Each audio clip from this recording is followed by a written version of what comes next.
So thank you very much. Thank you. Good. Good. And thank you all for coming, particularly on a cold, dark, wet night. Very nice to see you all. And it has been a real pleasure for me to start to get to know people I've not met before and to see friends that I already do know. So yes, thank you for your hospitality. It's been lovely. So when Arthur was leading us in meditation, an image came to mind that was sort of insistent. I was thinking, you know, I wanted to just be quiet and prepare for the talk, but this image kept coming to mind. And sometimes these images sort of insist on being acknowledged. And so I'm going to start with this image. It's more than an image, actually. It's a film by Danny Boyle probably in the early 2000s or something. I'm not exactly sure. And it's his film called Sunshine. Have you seen Sunshine? Science fiction kind of film. So I'm going to start talking about that film. It's more than an image, and we'll see where we go with that. It wasn't part of the plan. So Sunshine is set in the future, where the sun, our sun, is dying for some reason. Something has gone wrong in the chemistry and the physics of what the sun is doing. And so a group of astronauts, 8 of them, are, because the sun is dying, and that means life on Earth is dying. There's this kind of huge freeze over the Earth, the opposite of global warming, and life is dying. So this group of astronauts are on a last chance mission to revive the sun by taking a ship close to the sun and then ejecting a huge bomb into the heart of the sun that hopefully sort of sparks it, reignites it. And the bomb is like the size of Manhattan. And the ship that they are on is called the Icarus. And unfortunate name, but the whole film is a mythic film. It's an archetypal film. It's actually called the Icarus II because the Icarus I failed, and all the astronauts disappeared, and nobody knows what happened to the Icarus I. So this is the second and last chance to save life on Earth. And so these men and women, 8 heroic men and women, have decided to make this journey. The idea is that they also come back, you know, but quite early on in the film, things start going wrong. And I'm not going to, well, I might actually tell you what happens. It'd be a shame, wouldn't it? Well, anyway, I won't be able to get to the image unless I tell you what happens. So having started off, anyway, Icarus II, they're on their way. And one of the main character, the main sort of hero of the ship, is a physicist played by Cillian Murphy called Kappa, and he's in charge of the bomb and the mechanics of how to detonate this huge, colossal nuclear bomb. So he's the only one that knows how to do that. And then you've got all these other characters on board this ship, all of whom have some sort of role. There's an engineer. There's somebody who looks after a huge sort of ecosystem that provides oxygen for the journey. And there's a psychologist on the film, on the crew, because it's going to be a long journey in space, and people are likely to be missing home and possibly starting to lose their minds, which is something that starts to happen for one of the characters at least. Anyway, I won't say more about it just yet. I will come back to the film. But for me, when I saw the film, it had a big effect on me, not because of what I thought. What happened was I couldn't get the image of the sun out of my mind for days, weeks, even months after seeing this film. The imagery in the film is completely beautiful. You have this huge sun And the characters are, well, at least one of them is completely mesmerized by the beauty of the sun. But the sun is also a threat in the film. Well, it's dying, so it needs reviving because it's the source of life. It is, of course, everything, the source of all life. But if you look at it, you'll die, or you can't look at it, not directly anyway. It's completely beautiful if looked at through lots and lots of layers of filters.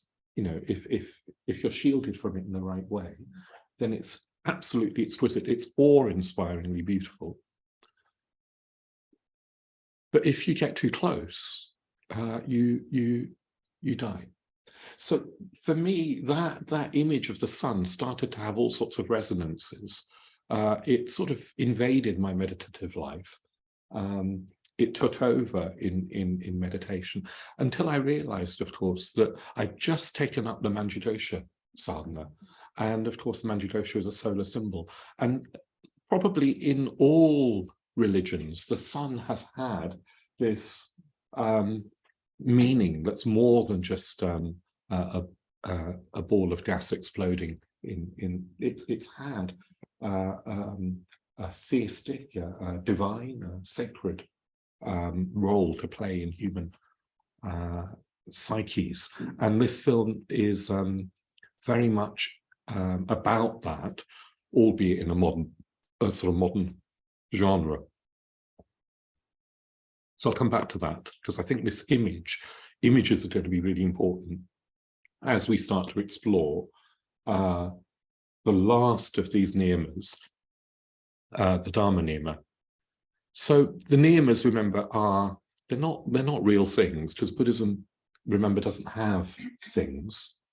The niyamas, it's a model of what's going on in the cosmos, and each niyama is like a category of natural laws that seem to govern how conditions unfold into other conditions, which then unfold into other conditions. It doesn't happen randomly. And of course, science knows this, that it doesn't happen randomly. And science has tried to discover natural laws and even use those natural laws, sometimes for good, sometimes for not so good. It's tried to, in trying to uncover the laws, in a way, science has been asking us to, well, see what reality is, to discover what reality is, who we are and what it is to be alive in this universe. That sort of urge of curiosity to find out who we are, I think is an innate human urge. If we don't have it, I think we've covered it over.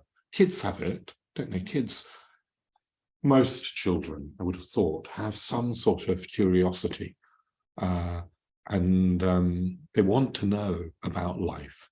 I've got a 2-year-old great nephew at the moment in my life. He's my nephew's son, and I get little videos and photographs of him most days. And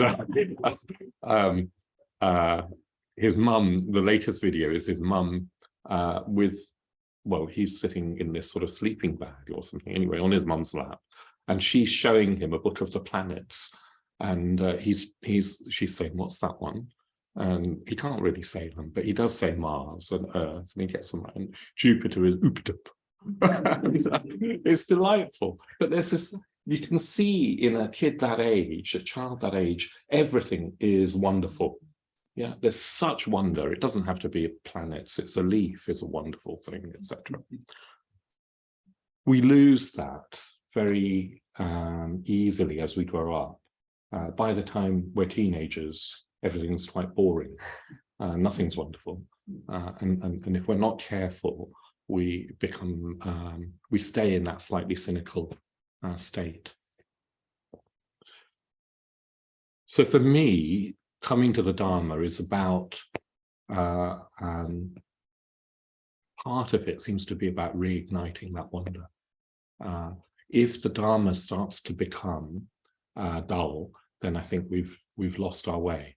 If meditation starts to become dull, we've lost our way.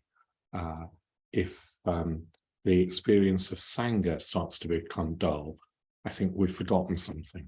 And as you practice, as I practice more, I think I've got to work harder to keep remembering how precious what we've been given is, how precious the Dharma is. So for me, part of reflecting on the Dharma and talking about it, I'm talking partly to myself to rekindle, if I've gone slightly stale, this sense of wonder. Dharma Niyama processes are the most mysterious of this category of law. So last night I was talking about karma and karma niyama, and that too is weird and mysterious. And how is it that our intentions modify consciousness, and not just consciousness? I didn't say too much about this, but traditionally life will somehow reflect us back. Karmic consequences can come, as it were, from external sources. But I'm not going to dwell on that too much. When I first came to the London Buddhist Centre in 1993 or 4, the first course I did was on karma. Well, it was on the 5 precepts. And I can remember thinking, I don't want to become kinder or more aware or more generous or all of those things, more content. That all just felt so dull. It felt like becoming good. And I didn't want to become good or more good. I wanted to know about the nature of reality. And I wanted that wisdom that I imagined Buddhists had, that all these order members wearing these cases, they were surely inwardly enlightened wizards and anyway, gradually I've had to become a bit more real, but Dharma Niyama processes are talking about a law, a reality, sorry, not a reality, some sort of law in reality that lifts us beyond our ordinary selves towards Buddhahood, It's, Bhante says that it's the niyama that in a way is responsible for creating Buddhas, Karma niyama doesn't seem to be enough. We can become as ethical as we possibly can. And there are lots of people who are very good in this world. I mean, kind, aware, etc. But that still doesn't take you to enlightenment. It's a good thing to be good. I've realized that. I've realized over the years that, yes, I do want to become kinder. That would be great. And it doesn't take us to enlightenment. Something else is needed. Something more mysterious, even magical than that is needed. We can't use, in the end, our own will to reach enlightenment. Whereas karma is all about using our will to transform our own mind. And that's a necessary, essential step. Without it, we won't get very far. So karma is essential for what's it doing? Ideally, what it makes our minds, more subtle, more sensitive, more bright, more positive, more responsive to beauty, to each other, to kindness, to the world around us. With that sort of mind, there's a possibility of realizing the truth, of realizing wisdom. Without that, without the effects of karma niyama in that positive way, we probably don't stand so much chance. But on its own, it's not enough. So what Bhante talks about is that in the universe, in reality, in the cosmos, there seems to be this trend in reality that is supporting self-transcendence. that is somehow progressive in its nature and supports growth. That seems to be one of the trends in reality. It's one of the ways in which conditionality unfolds. It's one of the ways. And you could say that that's this sort of evolutionary trend where life has emerged from inanimate matter and life has become more and more rich and complex, and mind has emerged out of that. Consciousness has emerged in richer and richer forms till we've reached self-reflexive consciousness, like we were talking about yesterday, in human beings. But if that is the case, and of course I'm talking in terms of models, Bhante is talking in terms of models rather than, you know, it's not literally like this probably. But if that is the case, human beings are not the finished product. They're not the end product. We're on this evolutionary journey. We're not there yet. And the next, as it were, stages of this evolution that Bhante talks about as the higher evolution are going to be primarily an evolution of consciousness. And I think we know that.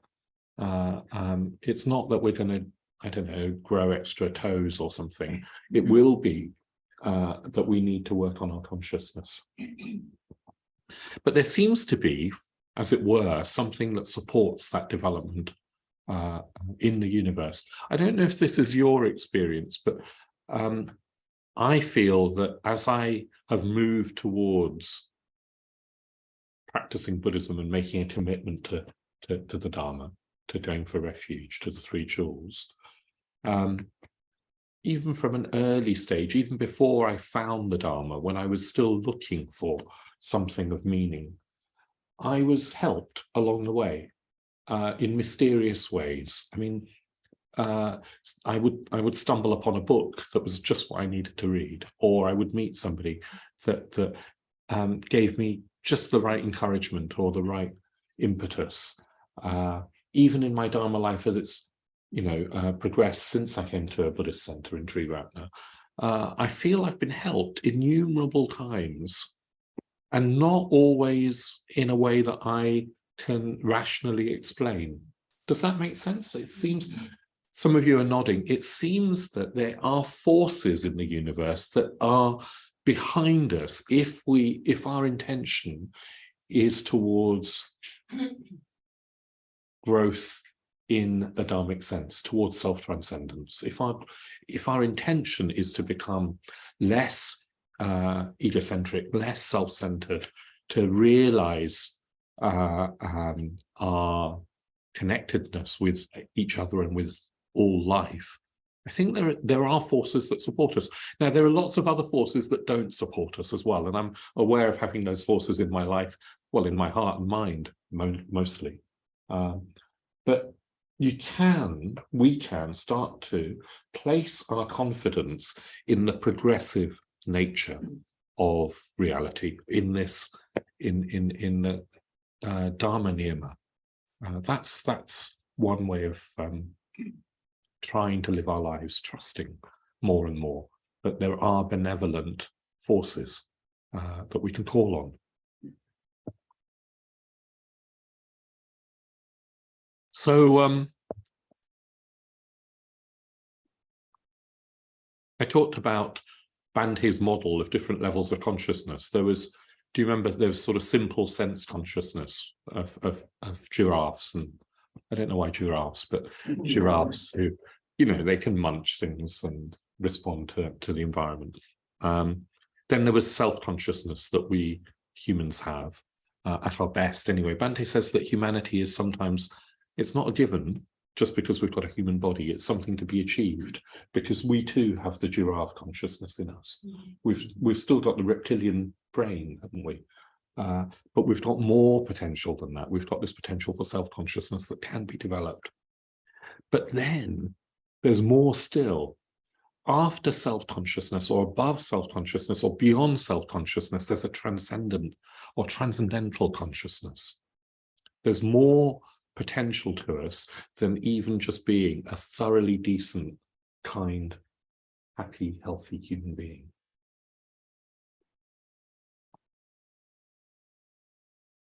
And if we're going to realize this level of consciousness, a transcendent consciousness, we're going to have to renounce, well, in the end, we're going to have to renounce a sense of a separate, independent self.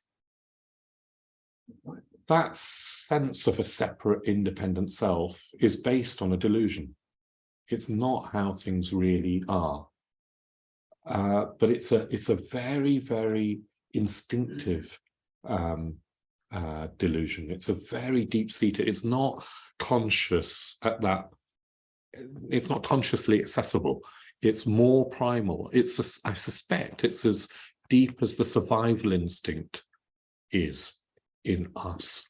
It's a very, very deep-seated instinct to say, this is me. I end somewhere at the edge of my skin, and everything else is either a threat or something that I want, because it's outside of me, and I'm independent somehow from it and separate from it. And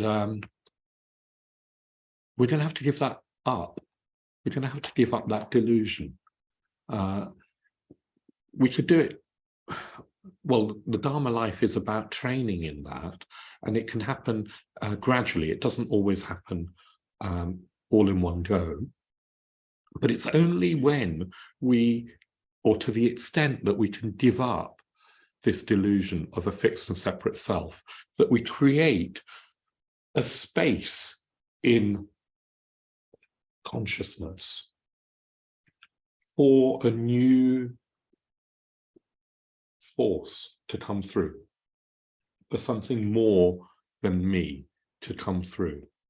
And that's what this Dharma Niyama is referring to. It's referring to something transcendent that can come through us, but only if we create space for it. While I am preoccupied with me, my thoughts, my feelings, my desires, my life even, there isn't the space normally for something transcendent to come through.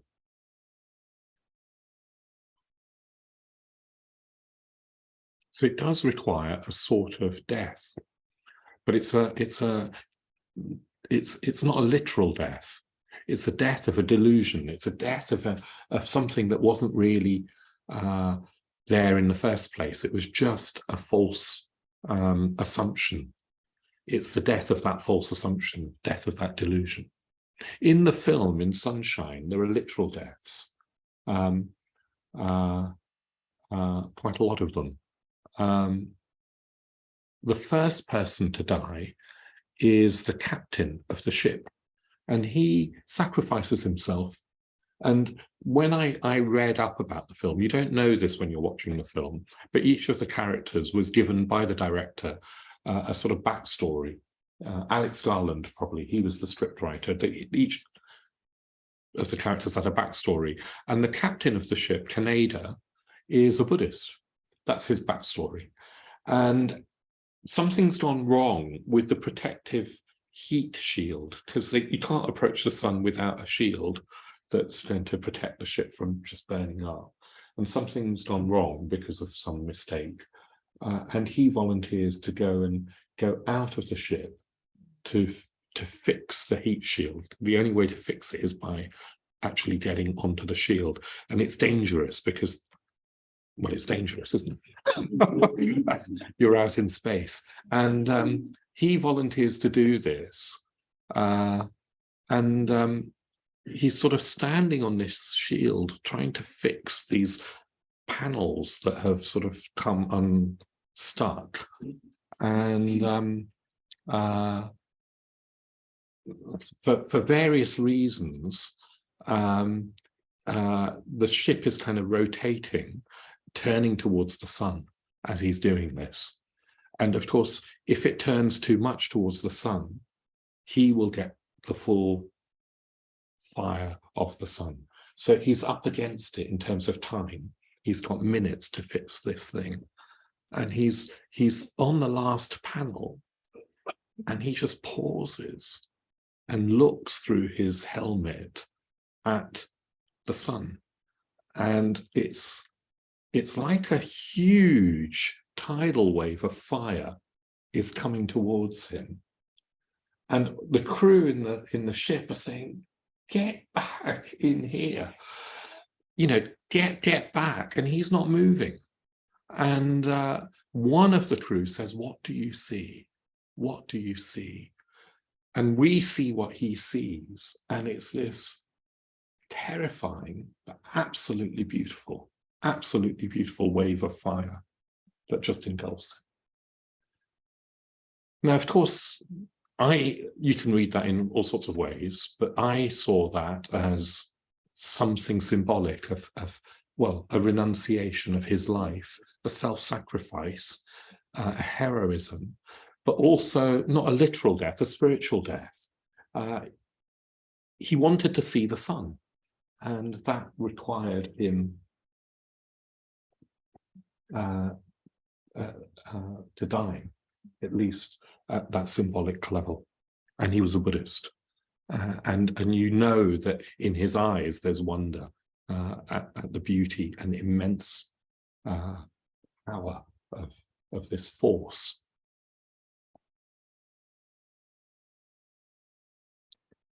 Yes, so in the spiritual life, we talk about this phase of spiritual death, and it can sound frightening, and maybe I've just made it worse. But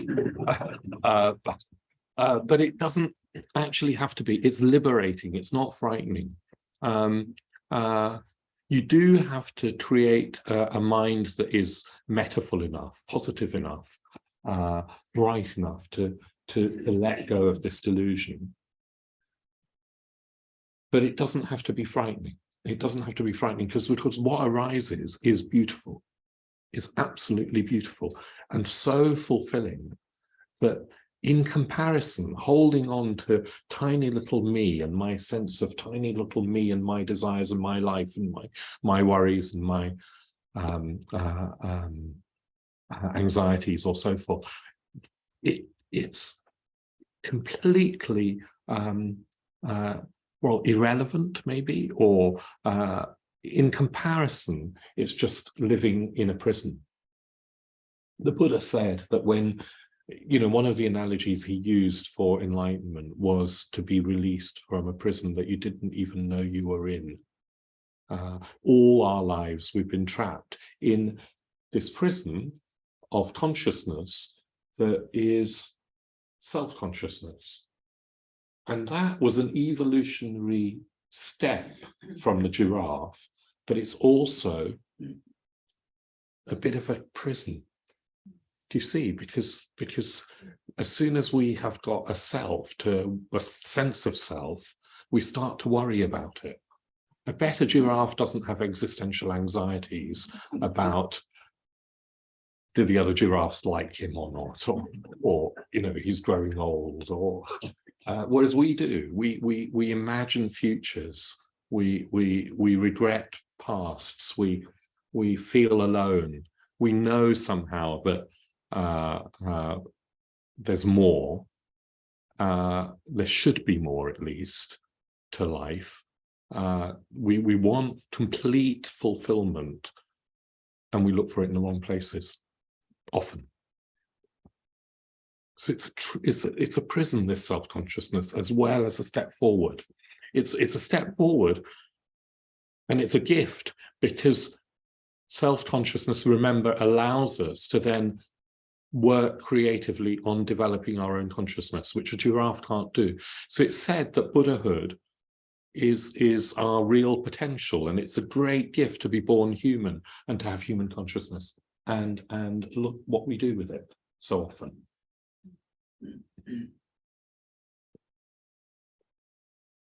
So it's said that at some stage we can make a decisive breakthrough of this delusion, and when we do that, then Dharma Niyama processes, this this law of transcendence, this law of growth,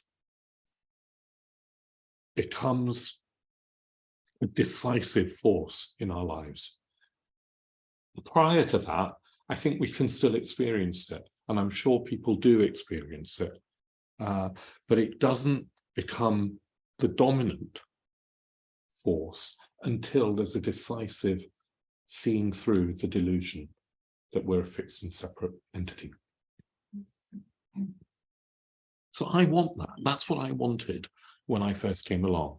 I knew there was something that I wanted. I couldn't have told you what it was, but I knew that being good wasn't enough. I still want this. I still want to be, as it were, taken over by the enlightened mind, this force of enlightenment.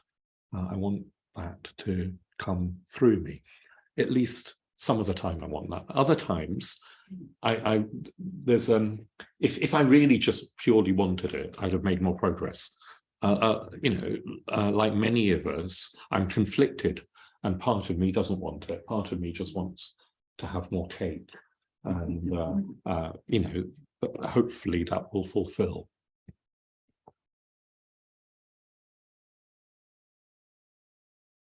So all of this starts to sound, can sound, sort of like woo-woo, can't it? It can start to sound like we're talking religious mumbo-jumbo. I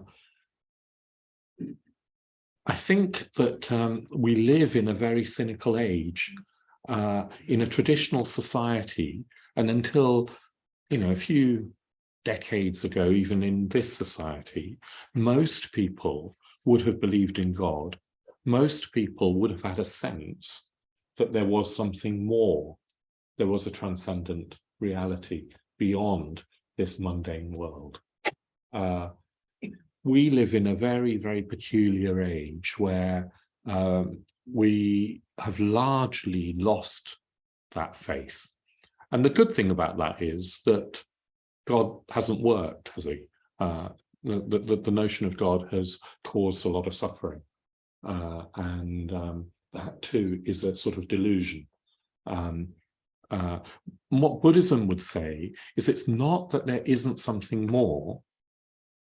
There is definitely something more, but we fix it.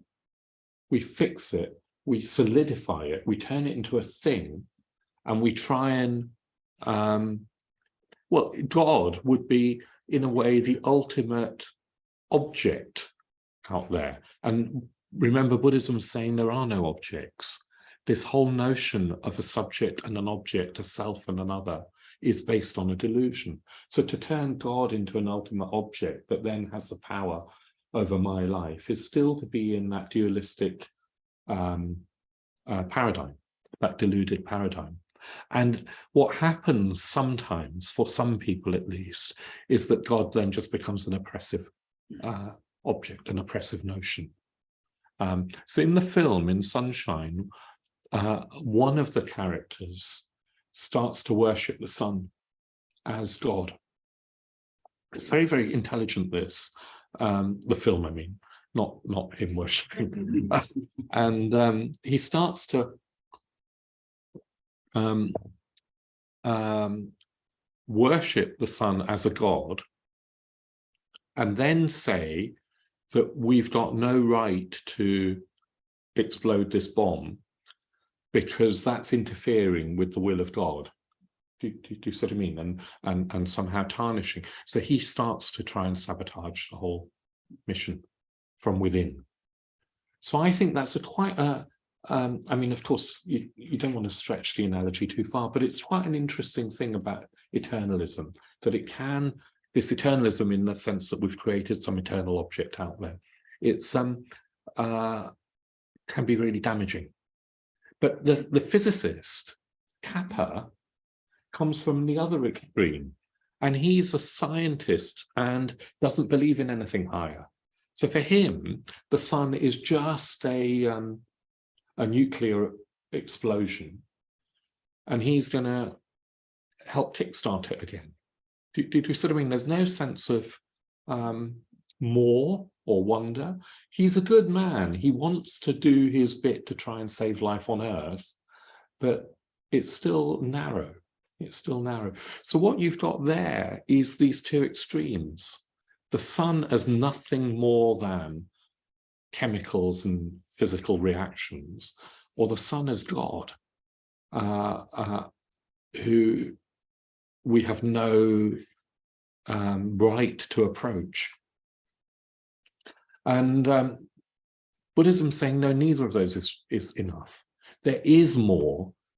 There is definitely more, represented, symbolized by the image of the Buddha, but not just the Buddha, all the Buddhas and Bodhisattvas of the archetypal imaginal realm are personifications of this transcendent reality that's there.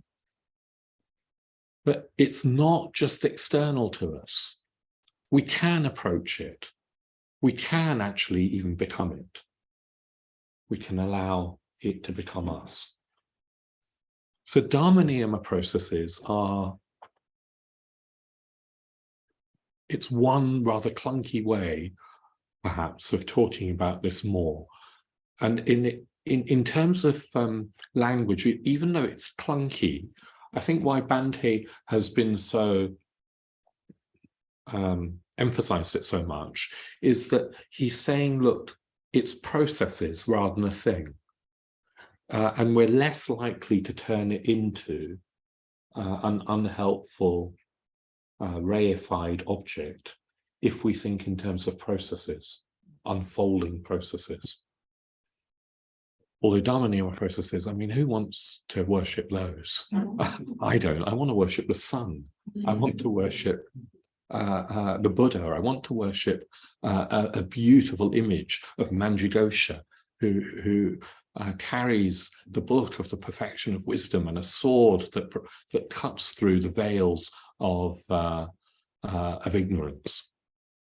So I do think that if we're going to cultivate Shraddha, cultivate faith in what lies beyond self-consciousness, then we will need to have some notion of what it is that we're opening up to in a way that's very attractive. We will need images of beauty, of wonder, of awe, if we're going to risk letting go of this kind of tight grip of self. And of course, the Buddhist tradition is full of these images, but sometimes they feel a bit alien, don't they? They seem to come from a different culture. I can remember going to see Bhante and talking to him about my experience of Manjughosha, who is the archetype of wisdom. He's the prince of wisdom, the bodhisattva of wisdom. And Bhante was saying, make sure that he appears as beautiful to you. Don't worry too much about the traditional iconography. Make sure that you visualize him as attractive to you. So I asked Chintamani, who's one of our great artists in New Order, to paint me an image of Manjughosha, and I wanted him emerging from the sun. So he's painted me this beautiful painting of the sun, but the sun is also the aura surrounding Manjughosha, this sort of golden orange fireball, and Manjughosha as it were moving towards me as an embodiment in a way of the sun. So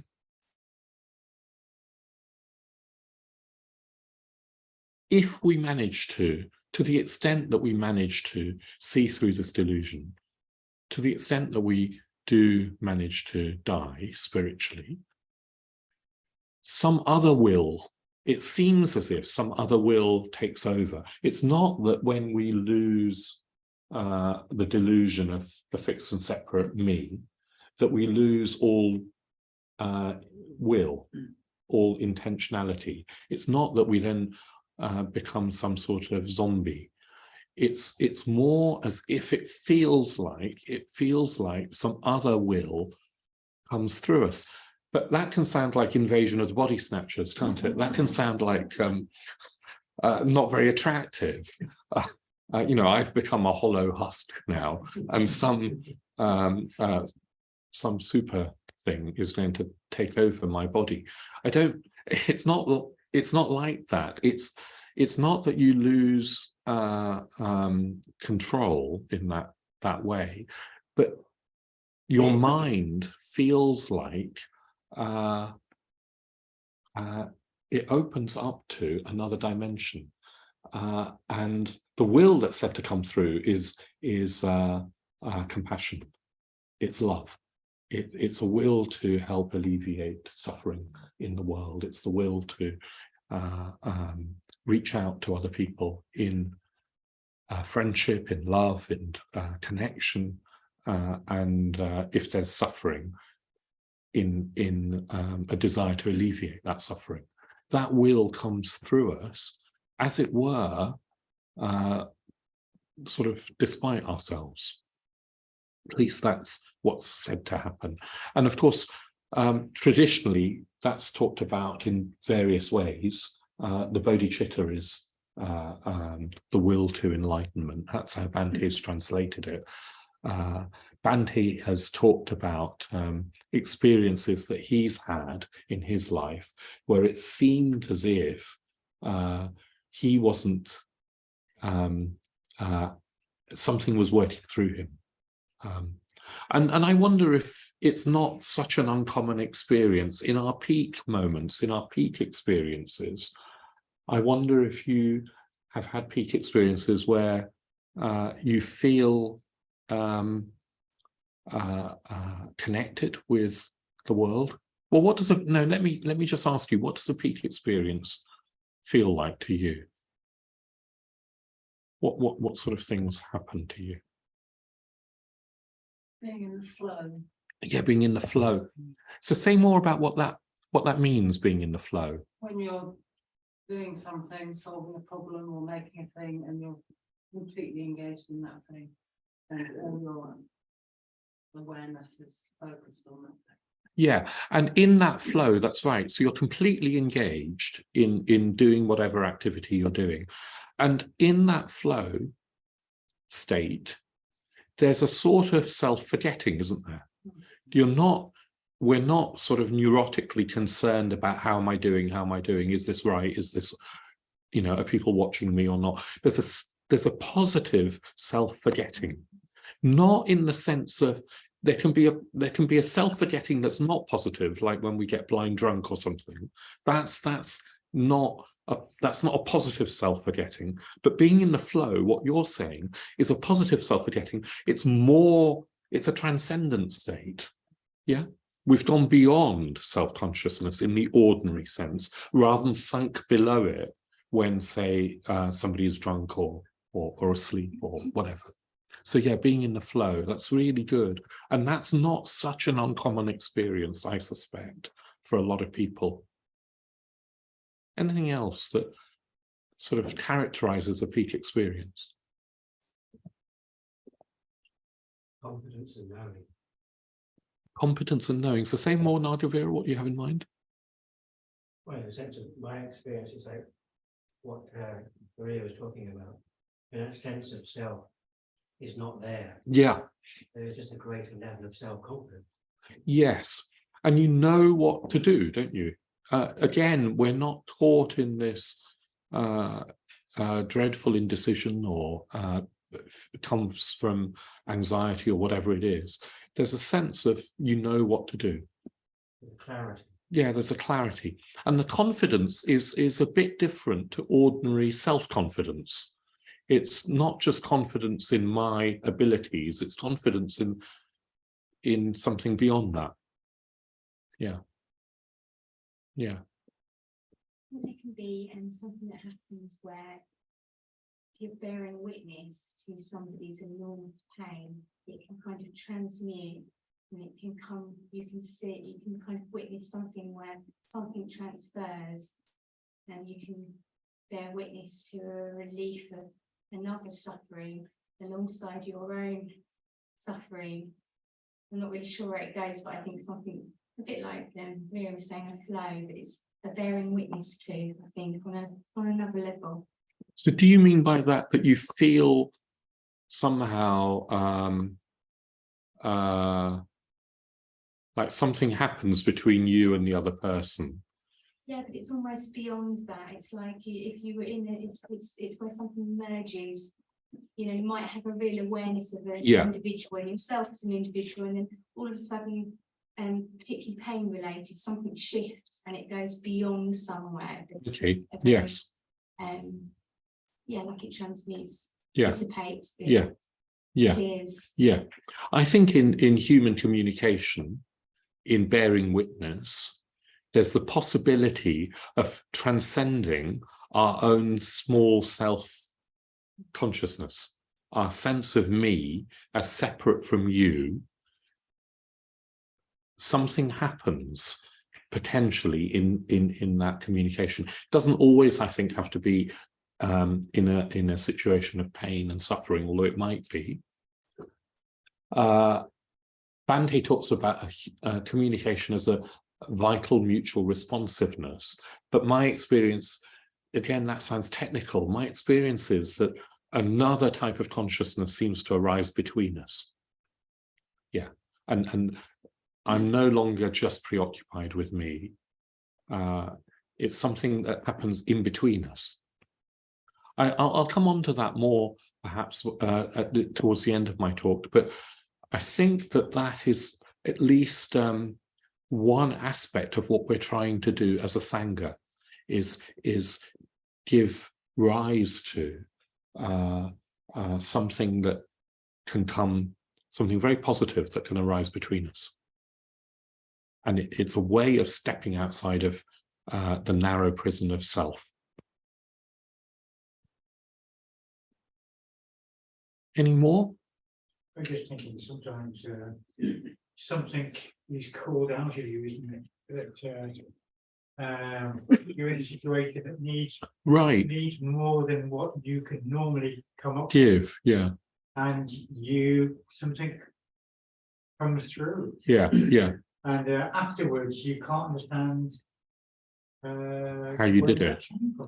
Well, that's sort of how Bhante talks about his experience of being in India when Dr. Ambedkar died, and he is in Nagpur. He arrives in Nagpur and then he gives all these talks, 40 talks in about 3 days or something. And I think he was suffering from malaria at the time, or he wasn't well.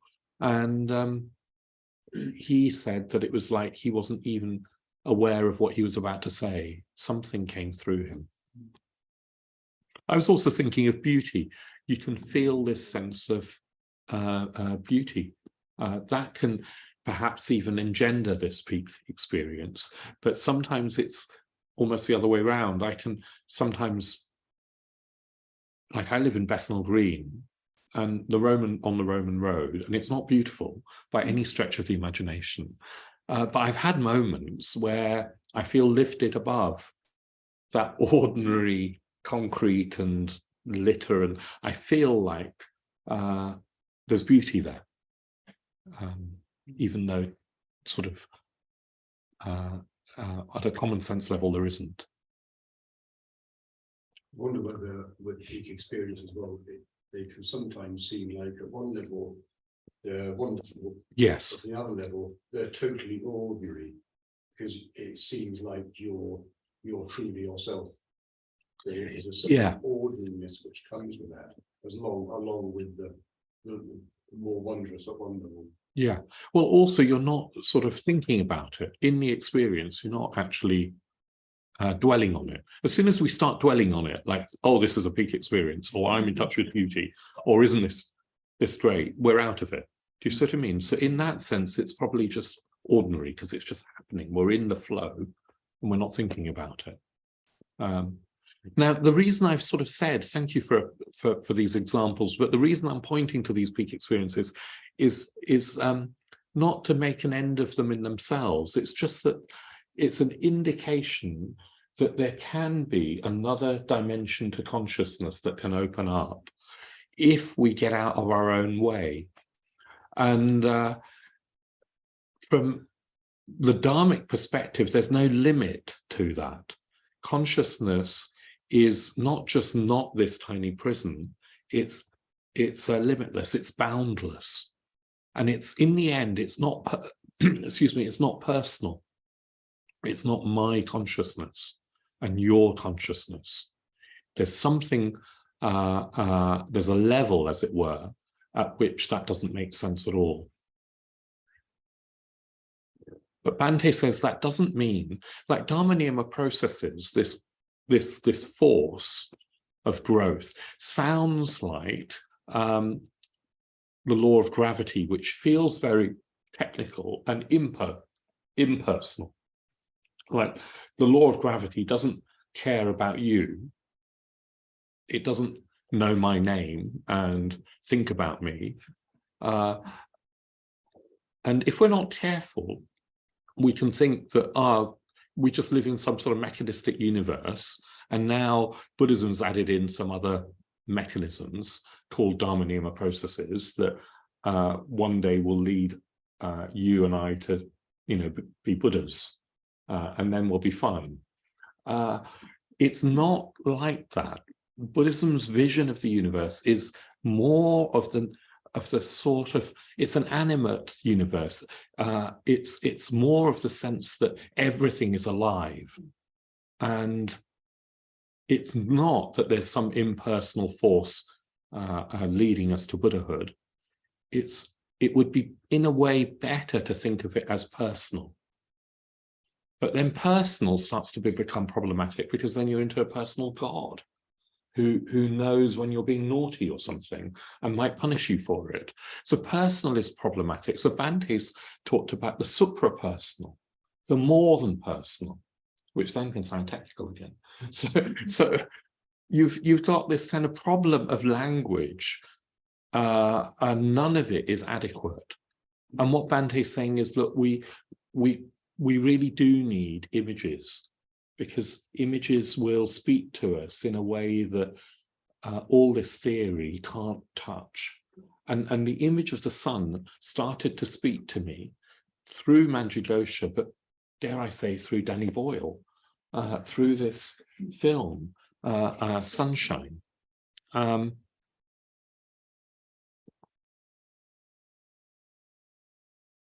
One of the characters, the psychologist, who's meant to be the one that stays sane and helps keep everybody else sane, he starts to fall in love with the sun, the wonder of it, and sort of starts to lose his mind because it's so beautiful. As they approach it, it's so beautiful. And they have this huge viewing room with this huge transparent screen of glass through which you can look at the sun through filters. And there's this computer that controls the amount of light that is going to be shining through. And so, it's set at 1.5% brightness or something. And he sits there on his own and tells the computer he says, what will happen if it's 2% brightness? And she says, you can't, the computer voice is a woman, and she says, you can't, you will fry, you will die at 2%. And he wants to go to 1.99. and his skin starts peeling off. He's getting sunburnt. And eventually he sacrifices himself in a very beautiful way, for the sake of the rest of the crew. I can't go into all the details, but how he chooses to die is to have all the filters taken off, so that he can just see the sun. So he doesn't turn it into a god, but he is devoted to the majesty, the beauty, the wonder of this phenomenon that is the sun. And Bhante talks about devotion. We will need to cultivate a sense of wonder, of devotion to the Buddha, to the Buddhas and Bodhisattvas, to some sort of image, if we're going to open up to enlightenment. If we're dismissive, if there isn't devotion, then I don't know what there is. Is there just a sense that we think we know best? Are we, I don't know, in the face of something incredible, of something that's bigger than us, I think it's natural for human beings to feel wonder and even awe in a positive sense. I remember as a kid going to Canada, being taken to Canada and seeing the Niagara Falls for the first time. And you can, I don't know, they probably still do this, but I was about 12, and you can go in a boat called the Maid of the Mist around the Horseshoe Falls, and the boat takes you where, you know, you wear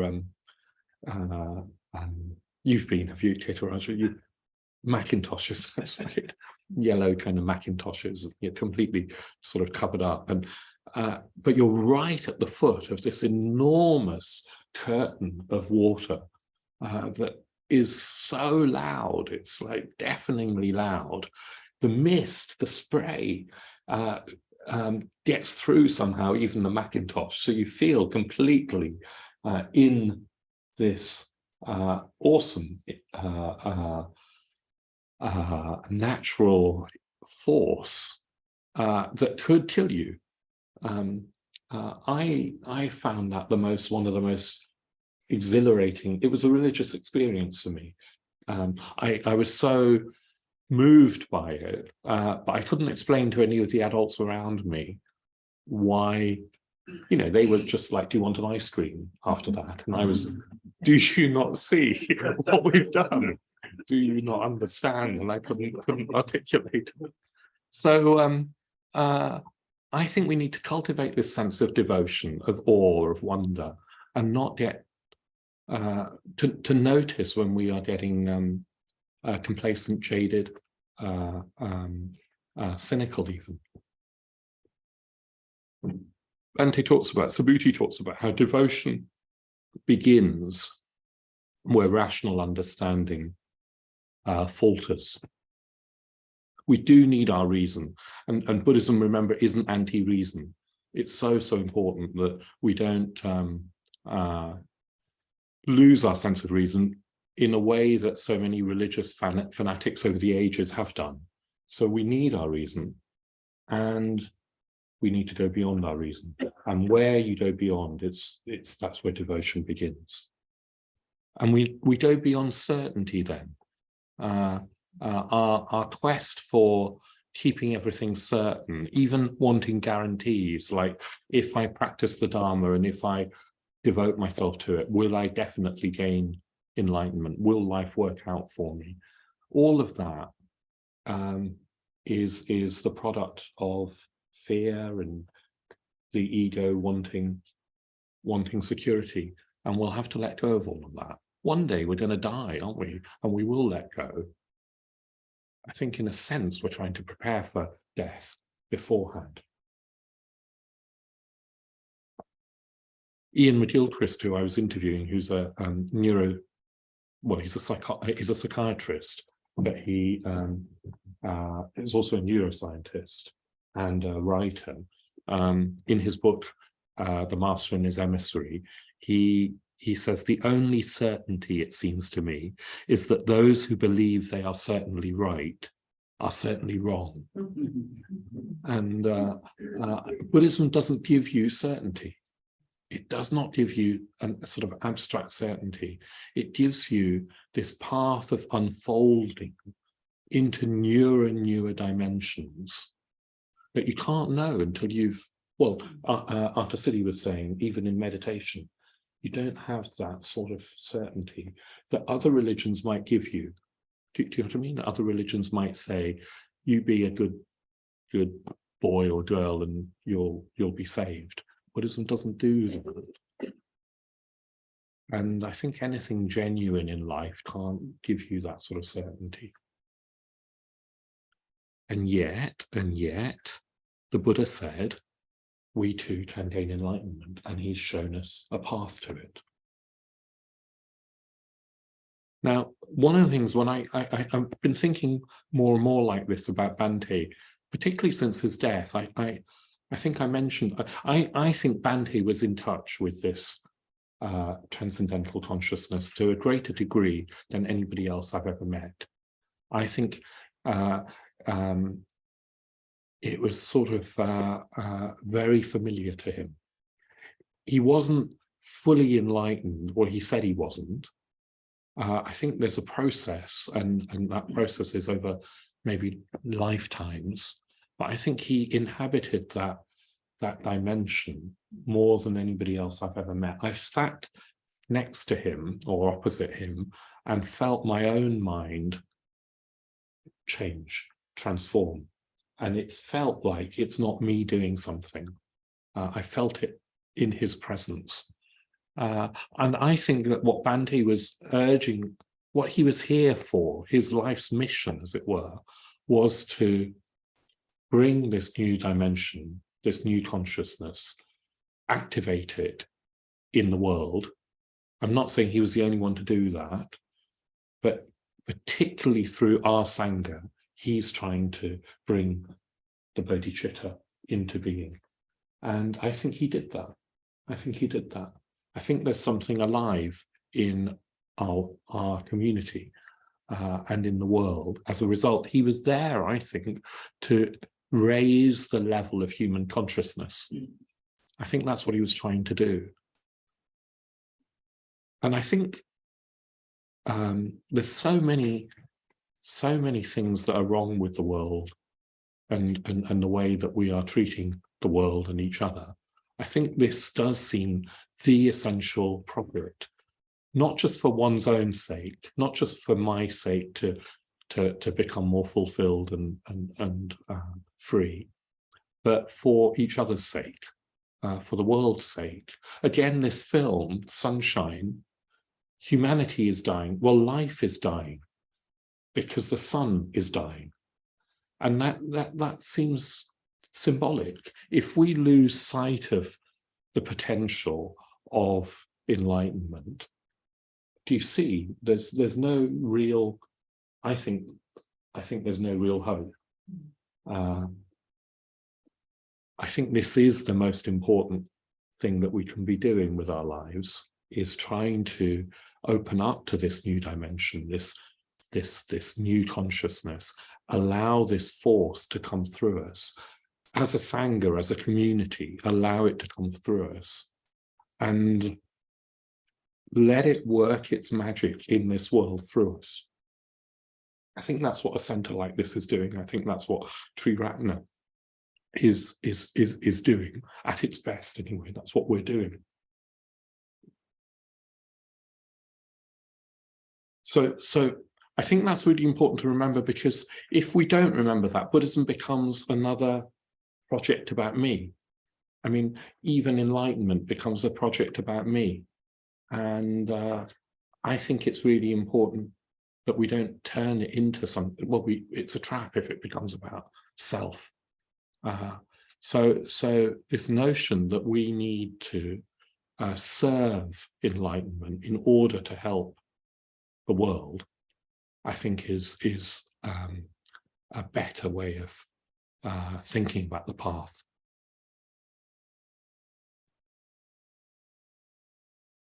In the film, in Sunshine, I'm going to start sort of wrapping up now.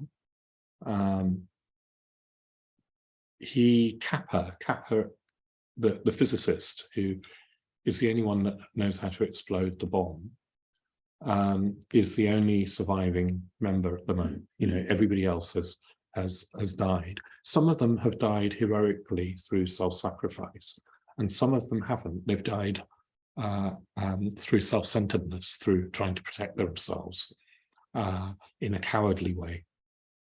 And he, however, is the only one surviving. The ship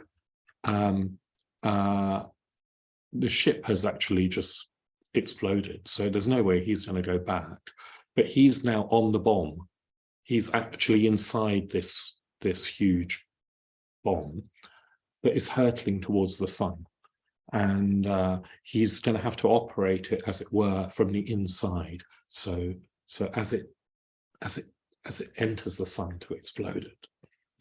And by now, I think the ordeals that he's been through have transformed his state of mind.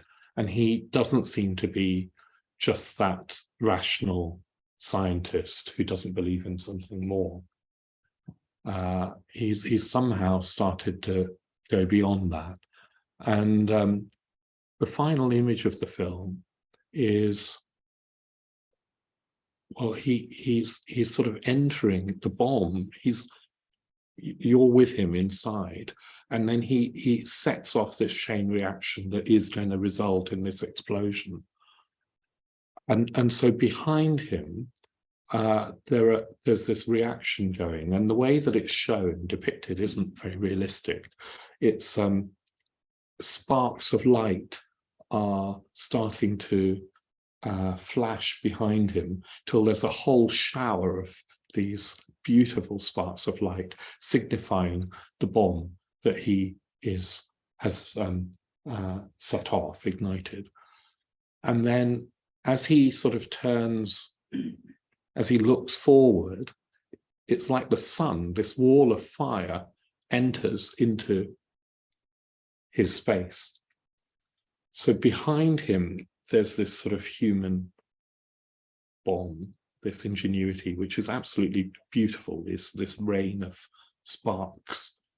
And then in front of him, there's this wall of fire, this golden orange fire that enters. And he looks absolutely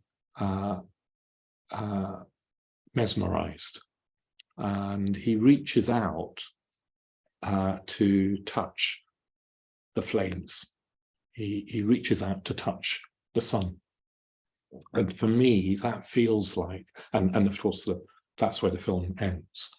And it feels like an image of what we're trying to do, to touch the sun. Not in the way that will destroy us physically, of course, but it will shatter the delusion that we're a fixed and separate self. It will break through that. And there will be this sense of awe and wonder, I think, that can arise. And of course, the reason he's doing this is to save life on Earth. And actually, it doesn't end with this image. It ends with a sunrise over Sydney. Sydney Opera House is well, this kind of white, snow-covered scene, and the sun rises over it. This sense of hope. So I'll leave it there. I hope that you've felt something of the importance of this model of the Niyamas, because I think it is a real gift of Bhante's to give us this new model, this model that connects us with the whole evolutionary kind of process and shows that the path of Buddhism is natural, that we're in line with something in the cosmos that wants us to grow, that wants us to be free, and aligning ourselves with that for our own sake, but not just for our own sake, for the sake of all life, seems to me the only noble, important, most important thing that we can be doing with our lives. So I'll leave it there. Thank you. Thank you.